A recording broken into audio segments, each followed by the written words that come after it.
അല്ലാഹുവേ, ഞങ്ങളുടെ കുടുംബാദികളില് പലരും ഇന്ന് ഖബറുകളിലാണ്. അല്ലാഹുവേ, അവരുടെ ബർസഖിയായ ജീവിതം ഖൈറിലും സന്തോഷത്തിലുമാക്കണേ റഹ്മാനേ. അല്ലാഹുവേ, അവരുടെ ഖബറുകൾ സ്വർഗീയ ആരാമങ്ങളാക്കണേ അല്ലാഹുവേ, അവരുടെ ഖബറുകൾ പ്രകാശപൂരിതമാക്കണേ റഹ്മാനേ. ഇരുളില്ലാത്ത പ്രകാശമുള്ള ഖബറുകളാക്കണേ ഞെരുക്കമില്ലാത്ത വിശാലമായ ഖബറുകളാക്കണേ റഹ്മാനേ.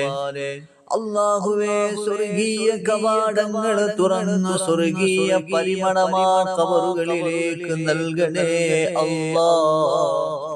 അല്ലാഹുവേ, സ്വർഗീയ ഇരിപ്പിടങ്ങൾ കാട്ടി സന്തോഷിപ്പിക്കണേ റഹ്മാനേ. ജീവിതത്തിൽ ചെയ്ത അമലുകൾ മുഴുവനും ആ ഖബറുകളിൽ കൂട്ടാക്കണേ